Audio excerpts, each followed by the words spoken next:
Good morning dear student. और आज हम देखने वाले हैं दिस पॉइंटर। दिस पॉइंटर हमारा क्या होता है, तो देखिए चलिए स्टार्ट करते हैं।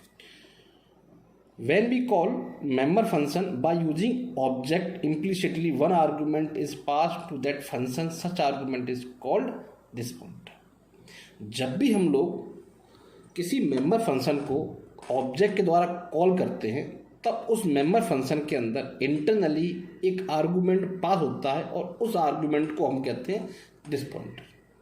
फिर से सुनिए, देखिए, जब भी हम लोग किसी क्लास के मेंबर फंक्शन को ऑब्जेक्ट के द्वारा कॉल करते हैं तब उस मेंबर फंक्शन के अंदर एक आर्गुमेंट पास होता है और उस आर्गुमेंट को कहते हैं हम लोग this pointer. This pointer always store address of current object और कॉलिंग ऑब्जेक्ट। मतलब जो ऑब्जेक्ट कॉल कर रहा है उस कॉलिंग ऑब्जेक्ट के एड्रेस को ही स्टोर करता है। हमारा कौन स्टोर करता है?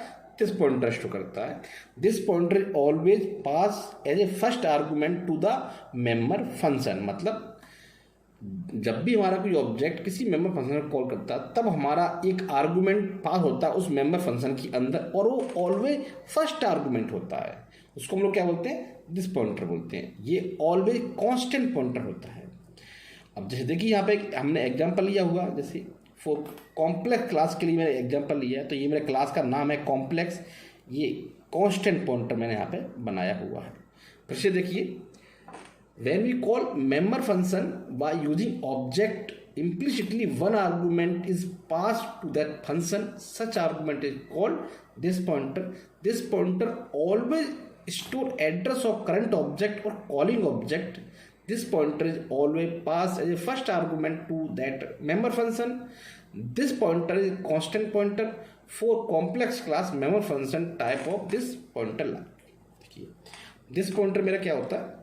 जब भी हम लोग किसी क्लास के मेंबर फंक्शन को ऑब्जेक्ट के द्वारा कॉल करते हैं तब उस मेंबर फंक्शन के अंदर एक आर्गुमेंट पास होता है। उस आर्गुमेंट को हम लोग दिस पॉइंटर कहते हैं। दिस पॉइंटर जो होता है कॉलिंग ऑब्जेक्ट, जो ऑब्जेक्ट मेंबर फंक्शन को कॉल कर रहा है उसके एड्रेस को स्टोर करता है और ये ऑलवेज मेंबर फंक्शन के अंदर जो फर्स्ट आर्गुमेंट होता है।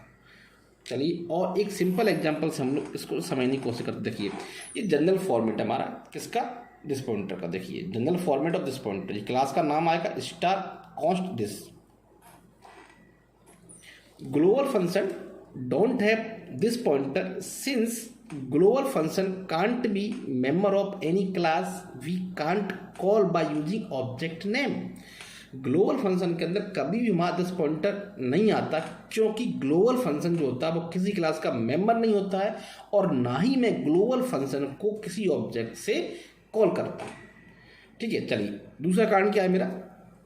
This pointer is passed when we call function by using object name, that's why global function don't have this pointer. Question कभी पूछता है कि global function don't have this pointer, global function मेरा this pointer को नहीं रखता, तो answer क्या होगा?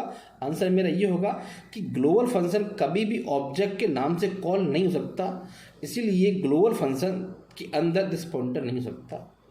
ग्लोबल फंक्शन मेरे क्लास का मेंबर नहीं है। जो क्लास का मेंबर सिर्फ ऑब्जेक्ट के द्वारा मैं किसको कॉल करता हूँ? मैं ऑब्जेक्ट द्वारा उसी फंक्शन को कॉल करूँगा जो क्लास का मेंबर है। लेकिन ग्लोबल फंक्शन जो होता है वो मेरा किसी भी क्लास का मेंबर नहीं होता, इसीलिए इसके अंदर दिस पॉइंटर पास नहीं होता है। This pointer is pass to the constructor also. This pointer मेरा क्या होता है? कंस्ट्रक्टर के अंदर भी पास होता है। अब जरा एक एग्जाम्पल समझते हैं। देखिए, यहाँ पे मैंने एक क्लास लिखी है, इस क्लास का नाम है कॉम्प्लेक्स। क्लास का नाम है कॉम्प्लेक्स, तो इसका ये क्या है? कॉम्प्लेक्स, ये कंस्ट्रक्टर है। देखिए, इसका नाम कॉम्प्लेक्स है, कॉम्प्लेक्स क्लास का नाम है, तो क्योंकि कंस्ट्रक्टर जो होता है मेरा क्लास के नाम के सेम होता है, तो ये मेरा पैरामीटर लेस कंस्ट्रक्टर है। रियल और इमेज, ये क्या है मेरी? ये क्लास, ये मेरी क्लास की डाटा मेंबर है जिनके अंदर मैंने 0 पहले सेट कर रखा है। एक्सेप्ट क्या है मेरा? क्लास, ये मेरा क्या है? एक्सेप्ट मेरा क्या है? एक मेंबर फंक्शन है क्लास का। ये मैंने इसके अंदर लिखा है इंटर, ये यहाँ से वैल्यू ले रहा है, यहाँ से वैल्यू ले रहा है। अब यहाँ प्रिंट टाइप क्या है? Print type is also member function of complex class. और यहाँ पे मैंने एक और कंस्ट्रक्टर लिखा है। देखिए, ये पैरामीटर कंस्ट्रक्टर, ये पैरामीटर लेस कंस्ट्रक्टर, और यहाँ पे देखिए, यहाँ पे दिस पॉइंटर ये क्या है?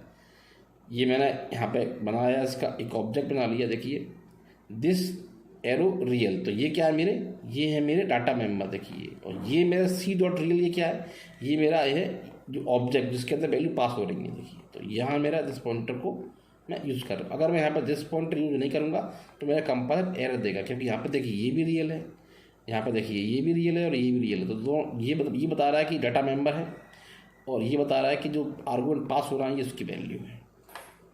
ठीक है, थैंक यू वेरी मच।